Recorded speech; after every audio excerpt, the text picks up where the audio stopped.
de Samuel 24, del 8 al 22. Cuando ustedes lo tengan, nos ponemos de pie con reverencia a Dios y a su palabra. Vamos a leer juntos. Primero de Samuel 24, del 8 al 22. La palabra del Señor dice: también David se levantó después y saliendo de la cueva dio voces detrás de Saúl diciendo: mi señor el rey. Y cuando Saúl miró hacia atrás, David inclinó su rostro a tierra e hizo reverencia. Y dijo David a Saúl: ¿por qué oyes las palabras de los que dicen, mira que David procura tu mal? He aquí han visto hoy tus ojos como Jehová te ha puesto hoy en mis manos en la cueva, y me dijeron que te matase, pero te perdoné, porque dije, no extenderé mi mano contra mi Señor, porque es el ungido de Jehová. Y mira, Padre mío, mira la orilla de tu manto en mi mano, porque yo corté la orilla de tu manto y no te maté. Conoce pues y ve que no hay mal ni traición en mi mano, ni he pecado contra ti. Sin embargo, tú andas a la casa de mi vida para quitármela. Juzgue Jehová entre tú y yo, y véngate de ti Jehová, pero mi mano no será contra ti. Como dice el proverbio de los antiguos, de los impíos saldrá la impiedad, así que mi mano no será contra ti. ¿Tras quién ha salido el rey de Israel? ¿A quién persigues? ¿A un perro muerto? ¿A una pulga? Jehová pues será juez y él juzgará entre tú y yo. Él verá y sustente mi causa y me defienda de tu mano. Y aconteció que cuando David acabó de decir estas palabras a Saúl, Saúl dijo: ¿no es esta la voz tuya, hijo mío David? Y Saúl alzó su voz y lloró. Y dijo a David: más justo eres tú que yo, que me has pagado con bien, habiéndote yo pagado con mal. Tú has mostrado hoy que has hecho conmigo bien, pues no me has dado muerte, habiéndome entregado Jehová en tu mano. Porque ¿quién hallará a su enemigo y lo dejará ir sano y salvo? Jehová te pague con bien por lo que en este día has hecho conmigo. Y ahora, como yo entiendo que tú has de reinar y que el reino de Israel ha de ser firme en tu mano y estable, júrame pues ahora por Jehová que no destruirás mi descendencia después de mí, ni borrarás mi nombre de la casa de mi padre. Entonces David juró a Saúl, y se fue Saúl a su casa, y David y sus hombres subieron al lugar fuerte. Siéntese, por favor, hermanos. Nuestro tema del día de hoy es: David perdona la vida de Saúl en Gabi. Y ya ver la palabra de Dios desde una perspectiva práctica es una necesidad que nosotros tenemos que aprender a desarrollar como personas, como cristianos, porque si leemos de personajes tan lejanos a nosotros, ya 3.500 años hace que pasó esta historia, bastaría algo como pensar que no hay nada que aplicar a nuestras vidas, pero la palabra de Dios es vigente. Aunque los hechos y los nombres y las ciudades, las circunstancias parezcan lejanos, la palabra de Dios es totalmente vigente porque siempre se aplica a nuestra necesidad. Y hablando de este problema entre David y Saúl, ya hemos comentado en temas anteriores que pues Saúl es el tipo de hombre al que Dios bendice, o la mujer a la que Dios bendice, pero que no sabe permanecer en la bendición, que no sabe permanecer en el plan de Dios, en la voluntad de Dios, no desarrolla la humildad, sino que al contrario desarrolla la soberbia, el protagonismo, el egoísmo, y esto lo lleva a los celos tan grandes contra David, que le llevó incluso a matarlo, a querer matarlo en varias ocasiones. Por la gracia de Dios no lo mató, pero Saúl en su corazón tuvo varias veces matar a David. Esto usted recuerda que estando con Saúl junto con algunos líderes, Saúl tomó una lanza por poquito y mata a David, y David tuvo que salir huyendo. Y después, aunque David estaba huyendo por mucho tiempo de estar cerca de Saúl, Saúl tenía la intención de matar a David. Y esto es algo que se aplica mucho a nosotros porque todos tenemos resentimientos. Algo muy importante sería cómo aprender a manejar mis resentimientos. Todos tenemos la tendencia a estar odiando o estar distanciados o enojados con alguien. La palabra resentimiento quiere decir volver a sentir o volver a sufrir. Y realmente, hermano, nosotros tenemos que tener sentimientos, pero no resentimiento. El sentimiento se da al momento de una crisis.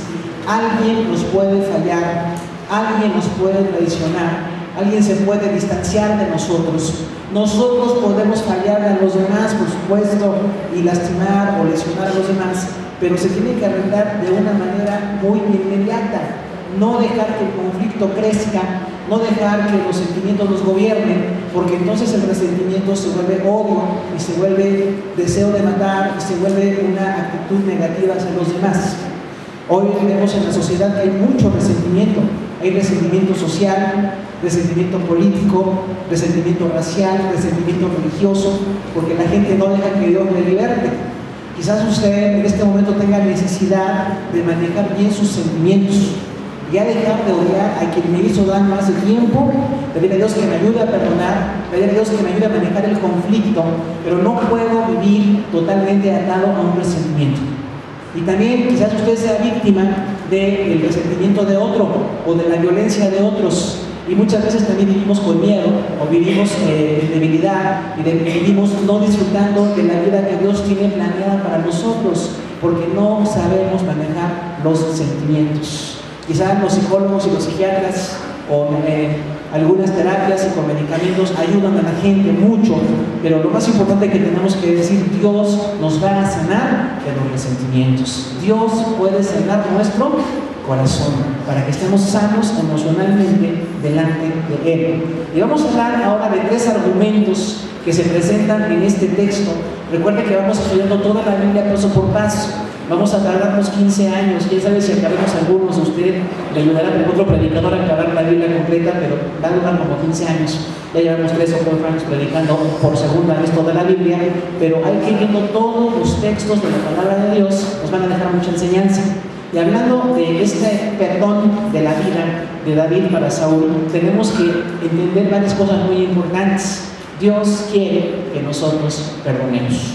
El que está bien con Dios tiene la obligación de perdonar. No es opción, tengo la obligación de perdonar, porque estoy cerca de Dios. Si alguien no está cerca de Dios, a lo mejor perdona, a lo mejor no, pero es una decisión de esa persona que está lejos del Señor. Sin embargo, toda la gente que escucha la palabra de Dios tenemos que decirle, Dios quiere que usted esté cerca de Él y Dios quiere que usted perdone para que sea libre. Y vamos a hablar en este momento de 3 argumentos que se presentan en el conflicto entre David y Saúl. El que ocasionó el conflicto fue Saúl. Usted recuerda que David no hizo nada malo. David le presenta a la persona con grandes habilidades que puede ayudar a la causa de Dios. David pudo ser el mejor militar de Saúl. De hecho, mientras Saúl lo aceptó como militar, David fue el mejor soldado. Pero no estaba en su intención de corazón quitar a Saúl del reinado. Fue en la mente paranoide, en la mente llena de miedos de Saúl, que pensó que David lo quería quitar del cargo. David nunca intentó quitarlo. Esa frase que él dijo, no voy a tocar al ungido de Jehová, es de verdad didáctica. Voy a respetar los cargos de la gente, voy a respetar las funciones de la gente, las habilidades de la gente. Y una cosa muy importante que tenemos que aprender, para servir a Dios va a haber personas más hábiles que nosotros. Tenemos que aprender eso, porque si yo quiero ser el más hábil, entonces voy a estar estorbando a los que son hábiles y no se hace la obra de Dios completa. Los grandes hombres de Dios tienen que estar rodeados de grandes hombres y de grandes mujeres para que la obra funcione. Pero hay un problema de celos en personas que no quieren que nadie capaz esté en la iglesia. No quieren que nadie predique mejor, que nadie enseñe mejor, que nadie sea mejor maestro porque sienten que se opacan. Ese es un mal enfoque de liderazgo. David estaba para bendecir la vida de Saúl. Si usted ve que alguien es más capaz, ámelo, respételo, ayúdenlo, porque Dios pone a esa gente para que la obra crezca. Y eso es muy importante que lo aprendamos en el liderazgo. Aquí hay mucho que aprender de liderazgo. Pero también si usted es una persona muy hábil, aprende a estar bajo autoridad, a respetar a las personas y a funcionar para la gloria de Dios. Sin embargo, aquí hay un problema en que cuando Saúl quiso matar tantas veces a David, David tenía que estar huyendo. Y vamos a ver que estaban en una zona donde había montes, y de un lado del monte estaba Saúl con 3,000 hombres, y del otro lado estaba David con 400 hombres. La diferencia era de 10 a 1 casi. Saúl podía acabar en un momento con David. No acabó con David porque Dios no se lo permitió. También tenemos que aprender eso, que la gente no va a acabar con nosotros porque Dios no lo permite. No importa que el enemigo sea más fuerte, que sea numerosamente, el número más grande que nosotros, no importa. Dios tiene un plan y nos define y nos bendice. Entonces David estaba confiando en la gracia de Dios. Pero dice aquí que cuando David y Saúl estaban en ese enfrentamiento, Saúl tuvo que entrar a una cueva, dice, para cubrir sus pies. Esto es un eufemismo de ir al baño. Esto es lo que significa. Entonces, cuando Saúl entró a una cueva con sus 3,000 hombres afuera, se mete solo en la cueva. No sabía que adentro de la cueva estaba David con sus 400 hombres. ¿Qué hubiera hecho cualquiera de nosotros? Pues matarlo. No hay nada que pensar. Ese hombre está solo, sus 3,000 hombres están afuera, trató de matarme muchas veces, voy a acabar con él. Y dice que además los que estaban cerca de David, que eran militares también muy fuertes, le decían: mátalo, Dios lo puso en tu mano. Saúl está en esta cueva solo, indefenso, porque Dios te lo entregó en tu mano para que lo mates. Y David tomó una espada, pero no mató a Saúl. Se acercó sigilosamente en esa oscuridad y cortó parte del manto. Estaba ahí junto a Saúl, cortó un pedacito del manto y se quedó con él calladito. No dijo nada. Saúl ni cuenta se dio de lo que pasó. Cuando él sale de la cueva con sus 3,000 hombres, es entonces que empieza esta narración. Y dice en el versículo 8 que David salió y le dijo: mi señor el rey. O sea, todavía le dice mi señor y le reconoce el rango. Y dice que se puso con el rostro en la tierra, o sea, le hizo una reverencia. ¿Usted haría una reverencia a quien lo quiere matar? ¿Usted haría una reverencia a quien le quiere hacer daño? Posiblemente no. Pero quienes de verdad amamos a Dios, tenemos que respetar hasta los que nos odian. Y tenemos que darle una actitud de reverencia. Y es entonces cuando Saúl voltea y David hace la reverencia, que le dice: ¿qué pasó? ¿Por qué me quieres matar? ¿Por qué estás escuchando a los que te dicen que sigues mi vida para mal? Porque yo estoy huyendo de ti porque me quieres quitar la vida. Y Dios te demuestra que yo no te quiero hacer ningún daño. Porque estando tú en esta cueva, yo corté el borde de tu manto y te pude matar. Y los que estaban conmigo me decían que te matase, pero no lo hice porque yo no tomo al ungido de Jehová. Hermano, qué elección tan grande de nobleza en la vida de David. Recordemos que la Biblia se aplica a todas las culturas, incluso a todas las religiones. Cuando las religiones escuchen la palabra de Dios, habrá un cambio en el corazón de la gente, no por una cuestión racial o religiosa, sino por una vida ética delante de Dios. El cristianismo es un llamado a una ética perfecta. Tenemos que ser santos delante de Dios y delante de los hombres. David tenía muchas habilidades, podía haber acabado con su enemigo, pero no lo hizo. Ahora, la reacción que vemos de parte de Saúl es totalmente inesperada. Se queda sorprendido al ver lo que pasó, pero no tiene un cambio en el corazón. Hay algo que nosotros llamamos el síndrome de Saúl.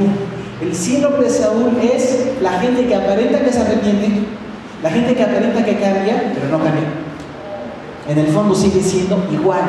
Cuando vemos ahorita cómo se dirige a David, usted diría: ay, mira, ya Saúl se arrepintió, de veras Saúl ve que David le perdonó la vida y ya lo va a dejar en paz.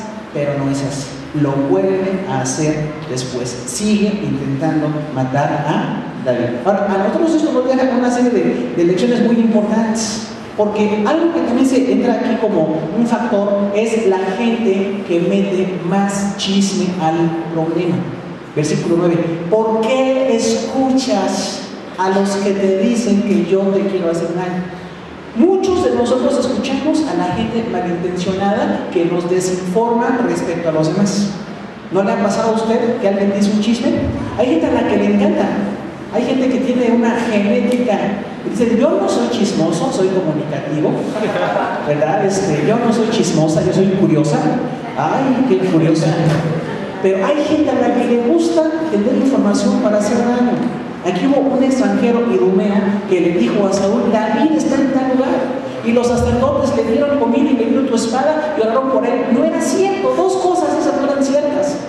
O sea, a veces el 70% de lo que dicen es falso. Pero Saúl lo creía totalmente.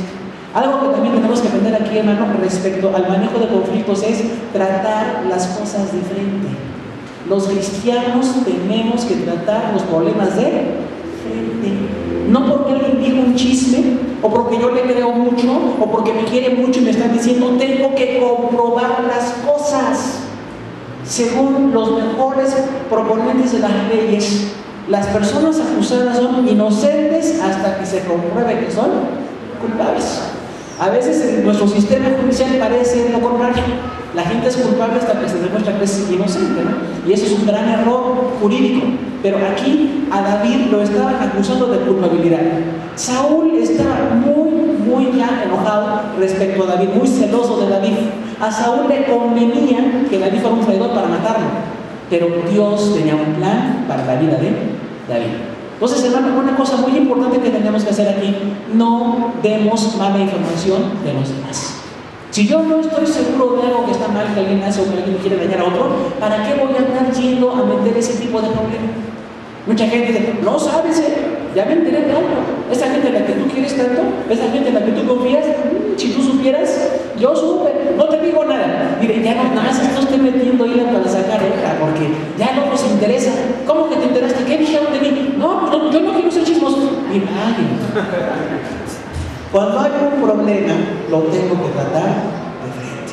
Ya dijimos que incluso en la iglesia, si alguien anda en un pecado, en algo mal, mi obligación es compartirlo para ayudar a esa persona. No para crear chisme ni porque no la quiero, porque me cae mal, sino para ayudarle. Pero a Saúl hubo quien le dio la información mala y él se la quiso creer. Ahora, nada de eso era cierto. El gran error de David, lo dijimos la vez pasada, fue no decirle al sacerdote Ahimelech que estaba huyendo de Saúl. Él no lo dijo, le ocultó información. De hecho, le mintió porque dice, bueno, vengo de parte del rey, vengo con un encargo muy rápido. Otra vez, la mentira nunca debe ser parte de nuestra vida. La mentira no funciona. La mentira es para ocultar cosas. La mentira es para buscar ventajas. En este caso, David mintió. Pero Saúl tomó ese hecho para matar a 85 hombres de Dios, 85 sacerdotes. O sea, mi pecado siempre trae consecuencias. Si yo digo mala información de alguien, va a haber problemas. Ahora, tengo que decir la información exacta.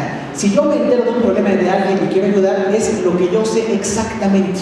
Porque hay personas que dicen, es que alguien dice que otro dijo, que alguien le dijo también a él. O sea, ya se hace ahí un teléfono descompuesto. Y entonces ya andamos diciendo cosas que no son ciertas. Por eso decimos, yo tengo que tratar las cosas de frente. Si usted tiene algo en contra de un hermano, dice en la Biblia, ve tú con él. Porque hay personas que dicen, que vaya el pastor. Mire, hermano, sí se puede, pero no se debe. Hay un esquema que Jesús dijo. Primero habla tú con la persona. Si no te puedes hablar con ella, vienes con los ancianos. Si esa persona tampoco cambia ni con los ancianos, toda la iglesia se dará cuenta de que ese señor o esa señora es un inconverso, porque no se sujeta a la disciplina de honestidad de la iglesia. Pero no a la primera voy a llevar a un pastor, a la primera expulso a la gente, tengo que buscar la información. Muchas veces lo que la gente dice es falso. ¿Te fijas lo que es la mecánica del rumor? Muchas noticias que se dan como falsas. Mucha gente, incluso en los medios de comunicación, dicen, se casa fulano con fulana, y es en la telenovela que están casándose. Pero como ponen ahí, la gente lo compra, se van a casar, dame más dinero porque la voy a comprar la novela. Y no es cierto. Eso es para que usted compre y la gente ya está acostumbrada a la mentira. Pero en Cristo Jesús tenemos que andar en la verdad. Algo muy importante también que encontramos de David, hermano, es tener las manos limpias. Eso grave en su corazón y en su mente. Si somos cristianos, tenemos que tener las manos limpias. Porque algunos podemos decir que somos cristianos, pero estamos haciéndole daño a otra persona. Estoy hablando mal de otra persona, le estoy haciendo daño, no le estoy respetando, lo estoy perjudicando. Y entonces yo digo que es en el nombre de Dios. David no hizo nada contra el rey Saúl. Recuerden que eso del ungido de Jehová no se aplica a pastores, eso muchos pastores pretenden que se aplica, no se aplica, nada más se aplica al rey y al sumo sacerdote. Eran los ungidos en el Antiguo Testamento. Los ungidos en el Nuevo Testamento somos todos. Jesús nos ungió a todos. Usted es ungido de Jehová, todos somos ungidos de Dios. Entonces tenemos que respetar a la gente porque somos el pueblo de Dios. No maltrate a su hermano, no maltrate a su hermana, no meta un chisme infundado en contra de otro. Pero cuando alguna información se tiene que dar, qué bendición es tener las manos limpias. A muchos nos molesta que hablen de nosotros, ¿no? Hay gente que dice, no, yo ya no voy ni a ir a la iglesia porque hicieron un chisme de mí. Alguien dijo algo malo de mí. Mire, la bendición de que hablen mal es que no es cierto. Gracias sean dadas a Dios. Lo malo es cuando sí es cierto. Cuando alguien dice algo de nosotros y si andamos mal, ahí hay un problema, porque estamos mal delante del Señor. Entonces David dice por eso, Saúl, ¿por qué escuchas a los que te dicen que yo te quiero perjudicar? Y tú me quieres quitar la vida, estás cazándome para matarme, yo no te he hecho nada malo. Y te lo demuestro, porque aquí tengo en la mano la orilla de tu manto. Yo te pude matar y no lo hice. Algo muy hermoso en la vida de David es que él apela al testimonio. Si alguien habla mal de usted, ni se enoje, ni se vaya de la iglesia, y diga que esta es la pura iglesia de todo Coacalco, porque todo eso es falso, ¿verdad? Vaya con la persona y agárralo de frente. Ahora, esto nos enseña que también tenemos que decir las cosas con fundamento, porque a veces se nos hace muy fácil decir cosas que son falsas, decir cosas muy notorias. Al chismoso le encanta decir cosas notorias. No te sabes la última, dicen, no te la sabes, no te la vas a acabar. Tienen su forma de hablar así muy linda incluso, ¿no? No tengo por qué hablar en chismes, pero si hay un problema entre dos personas, traten de arreglarlo, enfrenten con amor, con respeto y traten de arreglar la situación. ¿Qué pasa si yo le fallé a otra persona? Tengo que pedir perdón. El perdón es fundamental. El perdón es parte de relaciones humanas sanas. La gente que no sabe pedir perdón o que no quiere pedir perdón está en una soberbia increíble y no quiere pedir perdón. Pero cuando yo fallé a alguien, le tengo que decir perdóname, de verdad, de corazón. Pero el perdón tiene que ser genuino, porque hay algunos actores. Saúl era un actor, lo hubieran contratado en Televisa, no sé dónde, porque era un actor, lloraba y actuaba y decía, hijo mío, perdóname. Y lo volvía a querer matar a la siguiente semana. Entonces tengamos cuidado con eso. Por favor, no saulee, no haga lo mismo y llore con lágrimas de cocodrilo y diga, lo voy a volver a hacer. No, el cambio tiene que ser radical.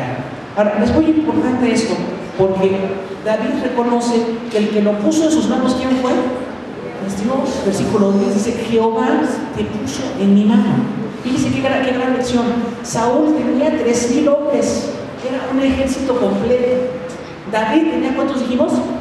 400 que dieran militares, muchos de ellos, nada más era gente resentida y gente desempleada, gente endeudada, pero estaban con David porque lo veían que era víctima del rey. Pero no hubiera podido David enfrentar a Saúl nunca, porque era un ejército 10 veces más grande prácticamente. Sin embargo, hermano, cuando lo ponen ellos en la cueva, David tenía toda la facilidad de matar. Y muchos justificarían a David, muchos dirán, qué bueno que lo mató, porque Saúl lo quiso matar 3 veces, fue en defensa propia. David por poco que lo atraviesan con la lanza como mariposa y se fue huyendo, pero Saúl lo hubiera matado. Hermano, nosotros no justificamos el pecado y la maldad porque le damos cuenta a Dios. Saúl era un hombre perverso, un hombre celoso, un hombre paranoide, pero David era un hombre justo en ese aspecto, en el aspecto de respetar la vida de los demás. Así es que no tome venganza. Algunos somos muy vengadores, ¿no? Somos muy vengativos. Si me la hizo, me la paga. Y me hace uno y le hago 10, hermano. El único que tiene que tomar justicia es Dios. Humanamente podemos demandar a la gente, sí, judicialmente con base en la verdad, con lo que se hizo o con lo que no se hizo. Pero básicamente, nosotros como creyentes confiamos en la justicia de Dios. Algo muy precioso en el vida de David. Él tenía paz con Dios, porque no le había fallado ni a Dios ni a los hombres. ¿Quieren tener paz con Dios? Vengan a no fallarle a Dios ni a los hombres. Si ya fallamos a Dios y a los hombres, nos arrepentimos. Recuerden que el arrepentimiento, metanoia en griego, es cambio de mente. Ya cambié mi forma de pensar. Posiblemente antes no me importaba Dios, ni importaba nada a los demás, pero ya como creyente en Dios, ahora tengo que darle cuentas de mi vida al Señor. Ya voy a cambiar. Dios me limpió de lo que hice. He cambiado, tengo paz espiritual porque estoy delante del Señor. Y una cosa muy importante, hermano, es que las cosas se tienen que comprobar. ¿De acuerdo? Esto hay que aprenderlo.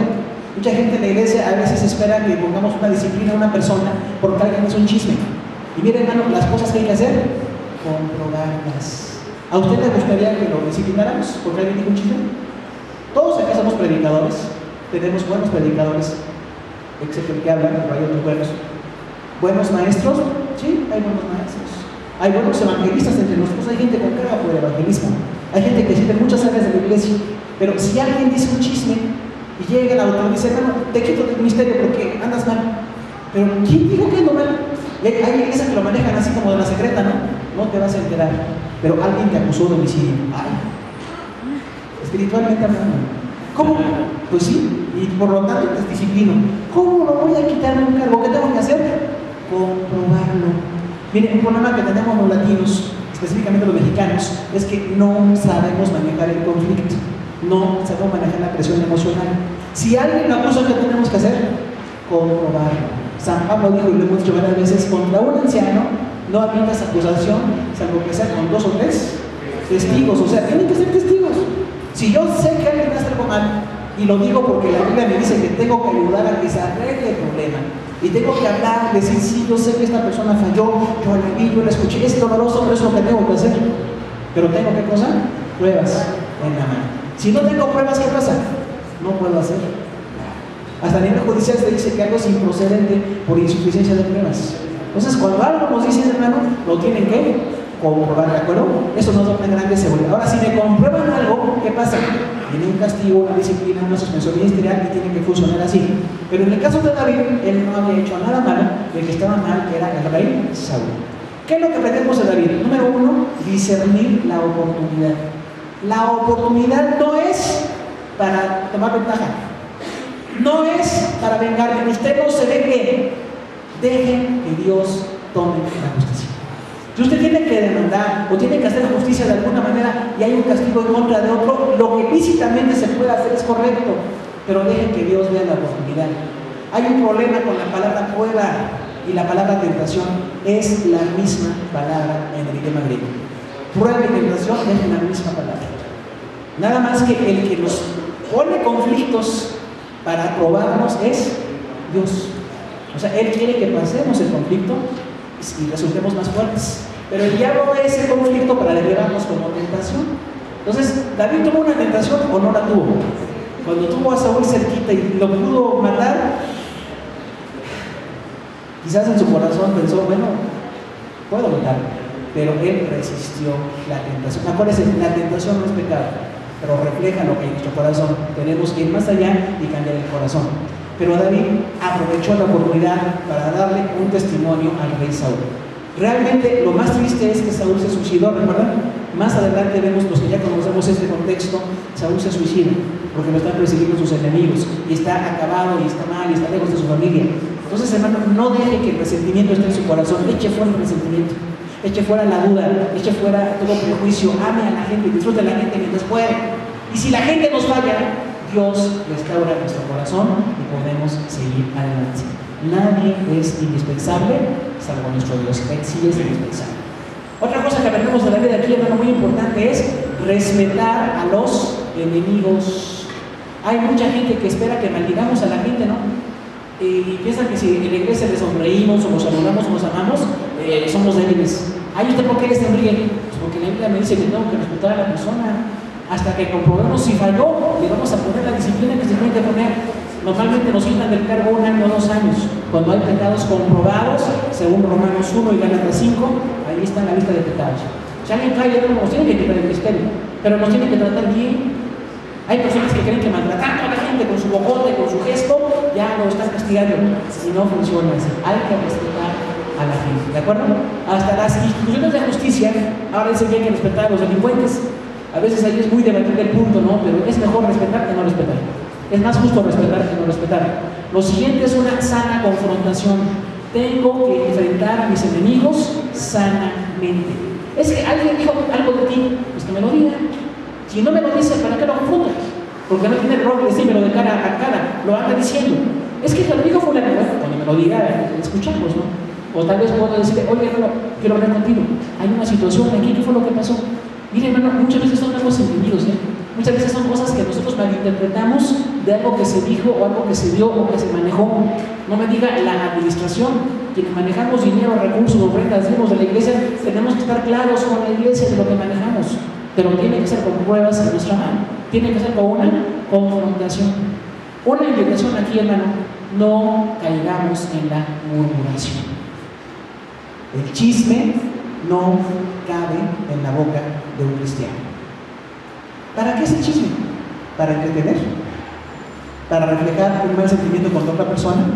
¿Para sorprender? ¿Para masticarse a la gente? Pero como cristiano eso no debe caer en mi boca. Si algo malo alguien hace o está en un pecado, tengo que confrontarlo sanamente. Hermano, hay una situación aquí.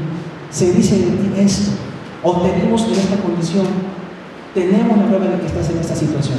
¿Y qué tenemos que hacer? Pues proceder, ¿no? Si es una amonestación, ok. Si es disciplina o suspensión ministerial, se puede hacer. Pero todo con una sana confrontación. Si usted enfrenta a la gente, entonces usted es cobarde y es insuficiente moralmente para tratar un problema. Así dice que Saúl tenía esa insuficiencia moral. Entonces tenemos que aprender a confrontar. Por favor, confronte a la gente. Luego dice: no, es que si los pastores no se meten, es que no les importa. Es que sí nos importa, pero hay un modelo. Primero tiene usted que ir con esa persona, dice la Biblia, y después los ancianos y después toda la iglesia. Pero hay que hacer una sana confrontación. Otra cosa que aprendemos, hermano: no andemos creando problemas en la iglesia, hablando mal de los demás, tratando de sorprender, tratando de desacreditar. Eso no conviene, no viene de Dios, no edifica. Otra cosa muy básica de la Biblia es la importancia del testimonio. ¿Qué es lo que usted tiene? Testimonio. Recuerden que el testimonio viene del inglés test, que significa ¿qué? Eso, probar. Yo no puedo probar algo si no lo tengo en las manos. Entonces mi testimonio es algo que yo puedo probar. ¿Cómo probó David que pudo matar a Saúl? Pues con el manto, cuando le cortó el manto, dijo: aquí está. No creas que te estoy mintiendo, que yo andaba en otro lado, tú estabas en la cueva y yo te dije: ay, te vi en la cueva. Yo estaba en la cueva con 400 hombres armados y aquí está tu manto en mi mano. Ahora, no le corten la ropa a los demás, por favor, porque algunos van a salir pensando que mandamos a hacer corte y perfección. No, pero con pruebas en la mano. Yo sé que sí sucedió, o yo sé que no sucedió, porque tengo pruebas. Tengo la contabilidad, tengo el testimonio, puedo decir que no es cierto, puedo desacreditar una acusación. Otra cosa muy importante es un perdón objetivo. David perdonó de verdad o no perdonó de verdad. Perdonó de verdad. Cuando más adelante vamos a ver lo que dijo Saúl: perdóname y a mis hijos también. Dice que David le juró. En el contexto judío se permitía el juramento, y le juró: no voy a quitar tu nombre del libro de Dios, ni tampoco voy a hacer daño a tu familia. Ahora, yo puedo perdonar a la gente y de verdad libro mi alma moralmente. ¿Qué pasa si el otro me falla? El problema es de él. Porque algunos decimos: no, pues yo no perdono porque me van a ver la cara, van a decir que yo soy muy débil, que yo soy muy borracho. No, hermano. Cuando alguien le pide perdón, yo lo perdono. Pero si no tiene una conducta de perdón, el problema es entre él y Dios. Yo no le perdoné. No tengo nada moralmente contra él, soy libre. David estaba libre del resentimiento contra Saúl. Aunque lo trató de atravesar, aunque trató de matarlo, aunque persiguió a su familia, David perdonó totalmente. Es muy importante que tengamos esto, la evidencia de justicia. Así de que si lo acusan a usted, ¿qué es lo que necesita? ¿Defenderse? ¿Enojarse? ¿Contraatacar igual con chismes? No. Lo que usted necesita son evidencias de justicia. No tomé ese dinero, no hablé mal de esta persona, no le hice daño a tal persona. Aquí está la prueba, y esa es una gran bendición. El segundo argumento que vemos aquí es un argumento entre David y Saúl, el argumento de juicio. El primer argumento, que es pues este argumento que presenta David en contra de Saúl, viene después un juicio y dice: juzgue Dios entre tú y yo. ¿Quién tiene que juzgar, hermano? Pues Dios. Nosotros como humanos, aún en la iglesia podemos juzgar. Hay un esquema de juicio en la iglesia, cuando hay problemas, acusaciones, tenemos que sentarnos a platicar allí la situación con gente moralmente respaldada, evaluar la situación, confrontar, ver si es cierto o no es cierto. No nada más es decir las cosas porque se dicen, pero tiene que saberse que el que pone el juicio es Dios. Si un líder espiritualmente falla delante de Dios, tenemos que restaurarlo. Es lo que dice la Biblia: restáurate con espíritu de qué? De mansedumbre, o sea, tranquilos, sin soberbia, sin atacar a la persona. Vamos a atacar el problema y que la persona se pueda restaurar. Esto es un tema muy amplio, no podemos tratarlo ahorita, pero se tiene que restaurar. Sin embargo, esto viene de 12 a 15, versículos 12 a 15 del libro de Samuel 24. Y aquí dice algo muy importante: juzgue Jehová entre tú y yo. Véndeme Jehová, pero mi mano no será contra ti. O sea, una persona acusada puede pedir que Dios juzgue. De hecho, debe pedir que Dios juzgue.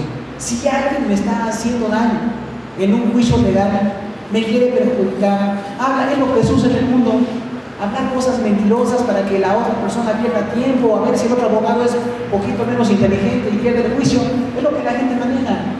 Pero por encima de todo, nuestro juez es Dios. Digamos eso en nuestro corazón: mi juez es Dios. Dios sabrá qué permite y qué no permite. Yo me voy a defender, yo voy a usar la verdad, yo voy a estar delante de la gente, pero sea Dios mi juez. Y dice también: véngame Jehová. La venganza se permite cuando Dios la aplica. Recuerden, Dios es vengador de todos los que son víctimas de la injusticia. Nosotros no somos vengadores, ¿eh? Algunos cristianos nos confundimos con vengadores y queremos ir a vengar a la gente, y yo voy a ir, yo le voy a hacer daño también. No. El que venga las cosas con justicia perfecta es Dios. Dice la palabra: Dios tiene la venganza. Nosotros no tenemos que buscar venganza. Nada más justicia o una confrontación o buscar la justicia como se pueda. Pero véngame Jehová de ti, pero mi mano no será contra ti. Qué hermosa fuera de control. Esto se llama mansedumbre. La palabra mansedumbre es poder bajo control. ¿David tenía poder en ese momento? Tremendo. Así como Saúl tenía 10 veces más soldados que David, cuando Saúl estuvo solo, David tuvo 401 veces más gente que Saúl. Saúl estaba solo. Sin embargo, David se controló. Hermano, necesitamos aprender a controlarnos. El autocontrol o la templanza quiere decir mantener bajo mi propia voluntad mis reacciones y responsabilizarme por lo que voy a hacer. David no era débil, tampoco fue cobarde. Mucha gente no creyente dice: ay, David fue muy tonto, ¿cómo se le ocurre perdonar a Saúl? Saúl mismo se lo dijo. ¿Quién permite que un enemigo se vaya libre cuando lo tienes en tu mano? Solamente un santo. Y David en ese punto mostró santidad. No busque usted vengarse de la gente, no confronte, no responda igual, busque el perdón y la ayuda de Dios. Dice en el versículo 13, como dice el proverbio antiguo: de los impíos saldrá mi impiedad, así que mi mano no será contra ti. ¿A qué apeló aquí David? A un dicho. Fíjese que es un dicho muy sabio, ¿no? Dice: de los impíos saldrá la impiedad. ¿Qué es lo que producimos? Lo que somos. La gente reproduce lo que es. Muchos pueden actuar. Recordamos que la palabra actor antiguamente y en griego es hipócrita. Esa es la palabra actor en griego. Alguien que usaba una careta para representar lo que no era, para actuar en una escena. Hay mucha gente hipócrita, actúan cosas, aparentan una cara de lo que no son. Hay mucha gente así, incluidos dentro de las iglesias, por supuesto. Pero tarde o temprano nos vamos a dar cuenta. ¿Qué mal me puede hacer un hipócrita? Poco o mucho, pero de ese mal me defiende Dios. No puedo vivir teniendo miedo de los hipócritas. David no podía vivir con el miedo de Saúl, huía porque lo podía matar, pero David tenía una confianza absoluta en Dios. Hermano, hay que ver qué estoy reproduciendo yo. ¿Qué es lo que usted produce como persona, como padre, como cónyuge, como hijo, como hermano, en su carrera profesional, en su comunidad, en su iglesia? ¿Qué reproduzco? Pues lo que yo soy. Por eso la gente en el mundo es grosera, maldiciente, violenta, injusta, depredadores de los demás. Pero el enemigo de esa injusticia nos defiende en Dios, que es un juez justo. Y David dijo: de los impíos saldrá la impiedad. Indirectamente, ¿quién era impío? Pues Saúl. Él estaba reproduciendo impiedad, siendo rey con poder y con tiempo de Dios. Él quería matar a un hombre muy capaz de tener celos a David.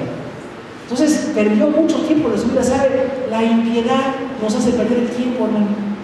Mucha gente cree que gana tiempo, ¿no? Es que hago lo que yo quiero, hago lo que me complace, yo voy a donde quiero. Hermano, estás perdiendo el tiempo. Tarde o temprano habrá consecuencias, situaciones, y perder el tiempo fuera de Dios es terrible. La vida realmente es corta, hay que dedicársela a Dios. Saúl perdió años de su vida odiando a un hombre que no le quería hacer daño. De ahí viene la paranoia, ¿no? Llenos infundados. Es que me quieren matar, me quieren quitar la esposa, me quieren voltear a mis hijos. ¿Cómo telenovela de esto? Nadie le quiere hacer nada. Y si alguien quiere, Dios lo defiende y no van a hacer nada, porque Dios es nuestra defensa. Pero mucha gente reproduce, todos reproducimos lo que somos. Saúl reproducía odio, resentimiento, paranoia, violencia, injusticia. Eso es lo que estaba reproduciendo Saúl. ¿Qué reproducía David? Pues perdón, temor, mansedumbre. Reproducía confianza en Dios y justicia de Dios. Entonces, hermano, hay que reproducir lo que realmente somos. Que no salga de usted hacerle daño a alguien más. A muchos se nos hace muy fácil hacer daño con la boca. Decir un chiste, difamar a alguien, andar hablando mal de alguien, eso está muy mal. Estoy hablando como impío, ¿no? Debo hablar como un creyente para bendición. Si no tengo nada bueno que decirle a alguien, voy a hablar por él y por mí. Porque algo bueno tiene que tener esa persona. Y Dios me lo tiene que demostrar. Pero mejor voy a hablar las cosas buenas, las que edifican. No reunirme para decir cosas malas de los demás. Y no voy a hacerle daño yo. Si alguien nos daña en la iglesia, ya dijimos, usted puede ir a confrontar. Si lo arregla, qué bueno. Si no se arregla, vamos los ancianos de la iglesia a platicar, a tratar de reconciliar, a ver cuál es la verdad y tratar de cambiar la situación. Si alguien no le hace caso ni los ancianos, dice, la iglesia lo tiene por gentil y publicano. O sea, ¿hay conversos entre nosotros? Desgraciadamente sí. Hay gente que puede estar en una iglesia evangélica, pero su corazón es inconverso. Y es violento y mentiroso y le hace daño a los demás y siempre está resentido. Entonces tenemos que cambiar nuestro corazón. No le tenga miedo a otros, téngase miedo a sí mismo. Mi peor enemigo soy yo. Ni siquiera el diablo, pobre diablo, ya ve que lo acusamos de todo. Ya estamos buscando una demanda en contra nuestra por difamación. Porque de todo, el diablo le queda con el diablo piensa de, pobre diablo, hombre, le ganan otras cosas. Nosotros somos los que tenemos la culpa de las cosas que hacemos aquí. Otra cosa muy importante de David es que mostró humildad. ¿Tras quién sabe el rey de Israel? ¿Tras un perro muerto? ¿Tras una pulga? O sea, David se comparó con dos cosas especiales. Perro, en la cultura judía, era despreciable. Ellos no tenían aprecio por los perros, tenían aprecio por otro tipo de animales. Pero los perros los veían como depredadores, jaurías palestinas que llegaban a llevarse ovejas o llegaban a robar comida, que andaban ahí sucios en la calle. Entonces no era apreciado el perro en ese tiempo. Entonces decir perro era algo despreciable, pero además muerto es peor, ¿no? Algo que produce asco, algo que ya terminó, algo que no tiene ningún valor. En cuanto a la vida, David respondió con mucha humildad. Una necesidad que tenemos, hermanos, es aprender la humildad. Todos nacemos con una gran soberbia. Miren quién soy yo. No hay nadie mejor que yo. Yo soy mejor que otros. Tengo más habilidades, tengo más estudios, tengo más dinero, tengo más esto, el tengo, habla de un gran vacío. Como se dice por ahí de algunos son tan pobres que lo único que tienen es dinero. Y eso es una gran verdad. Nosotros tenemos que enriquecernos con otras cosas. El dinero no está mal, si se sabe utilizar correctamente. Pero David fue muy humilde. En otro contexto, cuando David va a tomar el reino, lo veremos dentro de algunas semanas, hay uno de los descendientes de David y de los familiares de Saúl, perdón, y cuando ve a David, le dice, hombre sanguinario y perverso, y tomaba piedras y se las arrojaba, y David iba a tomar el trono, ya estaba electo rey, y aquel de la casa de Saúl lo estaba difamando, le arroja piedras, y dice, hombre sanguinario y perverso. David era sanguinario con los enemigos de Israel. No fue sanguinario con los judíos, no fue sanguinario con su pueblo. Perverso no era. Era un hombre muy justo, muy buen amigo, un hombre muy leal, muy hábil. Pero el primo de David, que se llamó Joab, ya aprenderemos mucho de Joab. Joab tuvo cosas muy buenas y unas muy malas. Joab es un general y es un gran militar, viene armado.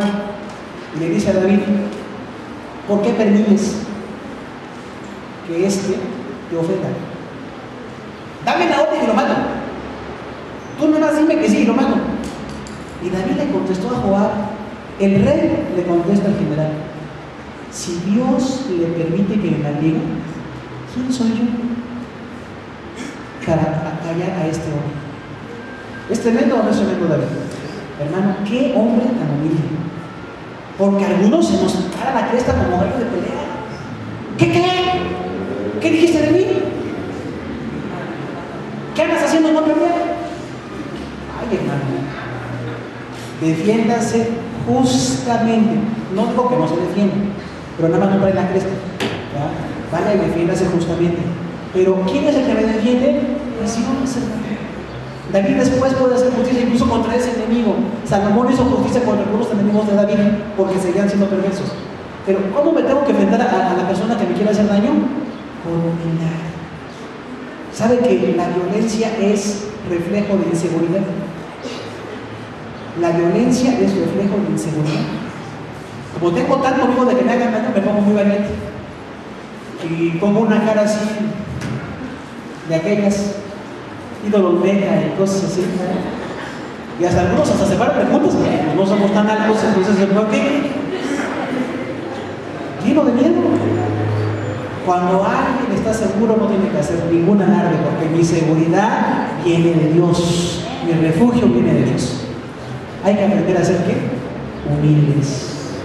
David pudo enojarse mucho y decirle, tú eres un perverso, Saúl, ya me ungió Samuel, yo soy el siguiente rey, y vas a ver ahorita, voy a juntar gente, voy a ir a hacer un meeting. No tomó ninguna rectoría, no tomó nada. Él dijo, nada más te digo, ¿qué haces siguiendo a un perro muerto y a una pulga? Imagínense nada más. Qué humildad tan grande. Y otra vez en el versículo 15 insiste en el juicio. Jehová pues será juez, él juzgará entre tú y yo. Él vea y sustenta mi causa y me defienda de tu mano. Dios es nuestro abogado. ¿Sabía eso usted? Dios es nuestro abogado. El Espíritu Santo es el paracleto, que se traduce abogado. Uno llamado junto a otro para aconsejarlo, para sustentarlo, para animarlo, para decirle que y que no. Los abogados saben, nosotros no sabemos qué hacer, ellos sí saben. Recuerden una cosa, yo no sé cómo defenderme, yo soy torpe. Puedo ser violento, puedo ser grosero, puedo ser soberbio, todo está mal delante de Dios. En una causa de confrontación, cuando alguien diga que soy injusto, cuando hay algo que resolver un problema con alguien más, tengo que llegar con toda humildad. Humildad no es debilidad, otra vez es poder bajo control, la mansedumbre, y la humildad va de la mano. Y dice dos cosas muy importantes, o tres. Dios será el juez entre tú y yo. Cuando alguien lo acuse a usted, lo ponga a pleito, le quiera perjudicar, cuando haya un problema familiar, de los que sean, recordemos, el juez es Dios. No le hace que tengan 10 abogados del mejor bufete de México. No importa que sea mucha gente en contra. David dijo en el Salmo 27, aunque un ejército se levante contra mí, estaba en ese momento un ejército de 3,000 y él tenía 400 mal armados ahí. No te veré mal porque Dios estará conmigo.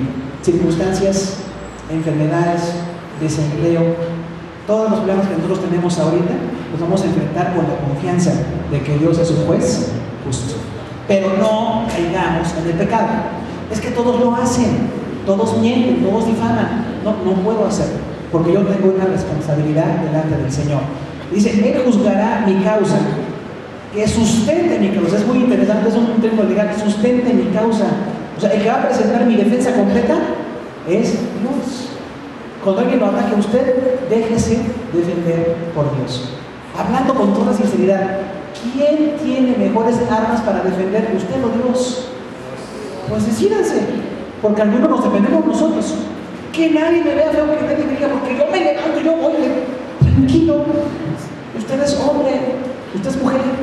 Deje que lo defienda Dios, que es infinito. Cuando Dios me defiende, las cosas resultan mejor. No quiere decir que yo deje que abuse. David huía, David se escapó, David se escondió en una cueva, pero no hizo un daño que no debiera hacer contra otra persona. Dice, Él sustenta mi causa y me defienda de su mano. El que nos defiende, hermanos, es Dios. Confíe en Dios. Alguien que aprende a confiar en la justicia de Dios sabe que Dios nos defiende. El único punto cuando Dios no nos puede defender es cuando andamos en pecado. Eso grábese en su corazón. Porque si yo hago un pecado, va a haber consecuencias. Otra vez, Galatas 5, Romanos 1, ahí está la lista de pecados, no andamos buscando. ¿Y qué es pecado? Ahí están dos listas. Cuando yo hago un pecado, tengo consecuencias. Yo soy el depredador, yo soy el que anda mal. Pero cuando otros andan mal y me hacen daño, yo soy la víctima y Dios me va a defender. Una actitud correcta, apelar a la justicia divina, actuar con sabiduría. ¿Quién era sabio entre David y Saúl? Pues el Señor era David. Aunque Saúl era el rey y tenía 10 veces más gente y tenía el poder y él podía gobernar, vivía angustiado porque veía como un enemigo a David. Aprenda a manejar su angustia. Nadie le quiere hacer daño. Si Dios está con usted, ¿quién contra usted? Y si alguien nos hace daño, vamos a dejar que Dios defienda y maneje la causa. Pero no viva angustiado, no viva resentido. Hay quien dice, pues por si las dudas, yo te hago daño antes de que tú me pegues y yo te pego. No, hermano, esa mentalidad que traemos de radio, pues no está buena. La experiencia es que dejemos que Dios nos defienda. Entonces, los dos primeros argumentos son de David. El tercer argumento lo da Saúl. Vamos a analizarlo. Es un argumento de petición. Primero de Samuel 24, del 16 al 22. ¿Qué es lo que hace Saúl? Dice el versículo 16, primero de Samuel 24, que cuando David acabó esas palabras, Saúl dijo: ¿no es esta la voz tuya, hijo mío David? Y alzó su voz y lloró. Hermano, ¿de veras Saúl veía a David como un hijo? No. David era su yerno, podía ser como su hijo, pero en el corazón celoso de David, de Saúl, no cabía la relación. Habrá gente que nos puede engañar, habrá gente que diga que se arrepiente y que no nos va a hacer daño, que tengamos confianza y nos van a hacer daño. Hay mucha gente así, pero Dios nos defiende de ellos. Cuídese del síndrome de Saúl. Algo muy bueno de David es que no repetía el mismo pecado. Cuando Dios lo amonestaba, David decía en la parte: ya no voy a hacer esto. Incluso mató a una persona, recuerdo Urias. Fue grave lo que hizo, pero después se apartó y se arrepintió totalmente. Y Saúl no. Vamos a ver que aquí dice: bueno, tú me perdonaste la vida y Dios me puso en tus manos y me pudiste matar y no me mataste. Pero poquito tiempo después, otra vez toma 3,000 hombres para ir a matar a David. Entonces, hermano, no hay que repetir el pecado. Deje el pecado a un lado. El pecado es una forma abusiva de vivir.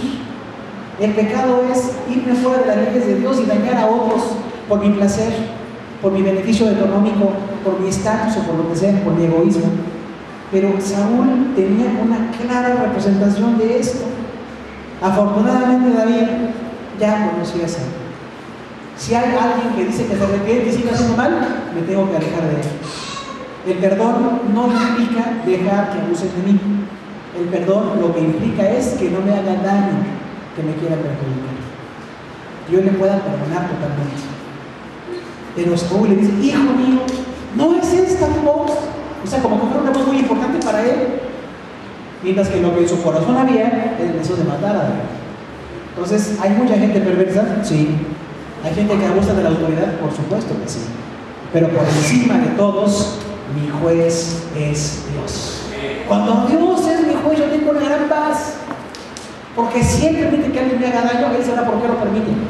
Pero si Él no lo permite, entonces me siento bendecido y protegido porque tengo un Dios muy grande. David podía estar en las manos de Saúl. No estaba tan lejos de Saúl. Pero Dios no permitió que en ese momento Saúl organizara su ejército o los llamara a atacar a David. Dios no lo permitió. Eso es muy importante que lo recordemos. Dios no lo permite. Versículo 17 reconoce la justicia de David y dijo a David: más justo eres tú que yo, que has pagado con bien, habiendo yo pagado con mal. Eso también era cierto. David era más justo. Pagó con bien el mal que Saúl le quiso hacer. Pero todavía en el corazón de Saúl no había un arrepentimiento total. Hay gente que no se arrepiente totalmente y habla muy bonito, por eso decimos, el reino de Dios no consiste en palabras, sino en hechos. Hay gente que habla muy bonito. No, yo te perdono, yo te quiero mucho. Ay, tú eres tan importante para mí. Yo no soy capaz de hacerte daño. Parece una cosa muy bonita, pero cuando vemos los hechos, decimos, bueno, era mentiroso o mentirosa, pero aún de los mentirosos Dios nos puede guardar. Versículo 18, reconoció la bondad de David. Tú has mostrado hoy que has hecho conmigo bien, pues no me has dado muerte, habiéndome entregado Jehová en tu mano. Otra vez todo era cierto. ¿Sabes lo que es la bondad, hermano? El hacer cosas buenas por los demás, eso es bondad. Y benignidad es la capacidad de perdonar, de no perjudicar en nada a los demás. Y el fruto del Espíritu es benignidad. Lo contrario de benignidad, pues es malignidad, por supuesto. Entonces, en mi corazón no tiene que haber nada malo en contra de los demás. Si alguien me dañó, me perjudicó, habló mal, hizo lo que sea, yo tengo que perdonarlo de parte de Dios y limpiar mi corazón contra él. Si puedo restaurar la relación y volver a ser amigo, está bien. Si no puedo, no lo voy a hacer. David no fue amigo de Saúl nuevamente porque Saúl lo hubiera matado. El perdón tiene límites. No nada más es, ay, te perdono y te doy un abrazo. No, hay gente peligrosa. Saúl era un hombre peligroso. Era un enfermo mental. Pero Dios nos guarda hasta de los enfermos mentales. Dios nos bendice y nos guarda. Dios le puso su mano, por supuesto, pero David no procedió. Entonces, no siempre que usted pueda vengarse y diga, lo voy a hacer. No. A veces lo que quiere es que no tomó venganza para ver que de veras confiamos en él. Y Dios vio que de veras David confiaba en Dios, diciendo, no, Señor, yo no voy a matar al ungido, aunque está solo, aunque está sin armas, yo no voy a matarlo, porque no es justo delante de ti. Versículo 19 dice, y dio bendición sobre David, porque ¿quién hallará a su enemigo y lo dejará en salvo? Jehová te pague con bien por lo que has hecho este día conmigo. Oiga, parecía muy arrepentido Saúl, ¿verdad? Parecía de veras arrepentido, pero no. Después volvió a tratar de matar a David. Ahora, lo que él dice aquí es verdadero. El que era especial era David. David fue muy especial. Saúl era el rey, era rico, era poderoso, tenía todo para hacer las cosas delante de Dios, pero estaba obsesionado, vivía triste, porque había un hombre que era mejor que él. Ahora, hermano, esto es muy importante. Hay millones de personas mejor que nosotros. Yo no puedo ser mejor en todo. Tal vez medianamente sea regular para algunas cosas. Y hay gente que es muy hábil y muy carismática y muy próspera, hermano. Dios le da a cada quien lo que tiene que darle. Y nos va a pedir cuentas al final. Dios le pidió cuentas a Saúl y le pidió cuentas a David. Lo importante es lo que hacemos en vida con nuestras habilidades. Pero David no tenía ese problema. David después tuvo militares más fuertes que él y tuvo 30 militares que lo defendían. Y tuvo 3 que eran muy buenos y le salvaron la vida en varias ocasiones. ¿Qué es mejor? ¿Ser un líder celoso como Saúl? ¿Un líder que no quiere a nadie capaz? ¿O ser un líder que entiende que hay otros mejores, pero que están para la defensa y para la gloria de Dios? Es mejor entender así, que hay gente más capaz, que hay gente más hábil, más fuerte, pero que estamos en un reino sirviendo todos al mismo Dios. Ahora, David lo dejó en salvo. David tiene un gran nivel moral. David fue un gran amigo. Los creyentes tenemos que aprender a ser grandes amigos, respetando a los demás, amándolos, dándoles su lugar a hombres y mujeres, a jóvenes y niños ancianos, a todos hay que darles un lugar, porque Dios nos llama a esto. Pero si alguien está tan mal como Saúl, hay que alejarse de él. Sin embargo, no hay que procurar hacerle daño. Y David no le hizo daño. Pero dice aquí algo muy importante Saúl: Jehová te pague con bien el bien que has hecho conmigo. Y Dios bendijo mucho a David. Saúl no. Saúl estaba siendo muy mentiroso. Pero hermano, Dios nos paga con bien lo que hacemos siempre. Recuerda eso. Hay una cosa muy importante: Dios nunca se queda con ninguna bendición. Todas nos las dan. Y luego decimos, ay Señor, como que hay otros que tienen una bendición que yo, hay otros que están mejor que yo ahorita. Hermano, Dios tiene un plan para cada quien, pero Dios nunca se queda con ninguna bendición. David hizo muy bien y no mató a su enemigo. ¿Y sabe qué? A David no lo mató nadie. David murió de muerte natural. Estuvo en muchas guerras. Hay un punto así como emocionante, cuando David ya no tiene 30 ni 40 años y se cansó en la guerra. Y dice que cuando estaba peleando todavía un poco ya viejo, y estaba peleando con algunos más jóvenes que él, lo llegaron a salvar. Estaban por matarlo, los enemigos, lo rodean varios que lo van a matar. Y sus militares ven y se acercan con David y lo defienden. Y dicen, no, ya no pelees tú. Tú ya eres un hombre anciano.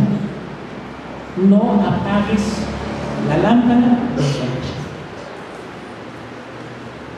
Ya no tenía fuerza, mató a un gigante, enfrentó a mucha gente, pero ahora es un hombre viejo. Y hermano, una cosa muy importante, hay que saber envejecer también. No podemos disfrutar de la misma fuerza y vigor de las habilidades de la juventud, pero Dios levanta gente joven, Dios levanta gente más fuerte para que la obra de Dios continúe. Y es muy bonita la vejez de David. Llega a ser incluso dependiente cuando es muy anciano, pero Dios le bendijo y nunca lo mataron en guerra, porque él lo mató injustamente a un rey. Mató en guerra a otros hombres que tenía que matar porque había guerra, pero a su enemigo que lo quería matar por cosas personales, que además era su suegro, le añadimos el problema, era su suegro.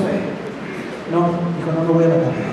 Y entonces Saúl le dice, entonces yo te pido, ya que tu reino será estable, tú vas a gobernar en Israel. Yo entiendo, era mentiroso, no quería que David reinara, pero dijo una verdad, Dios te va a dar el reino. Yo te pido una bendición. Cuando yo no muera, no permitas que mi nombre sea borrado. Y a mis hijos no les quites la vida. No mates a mi descendencia.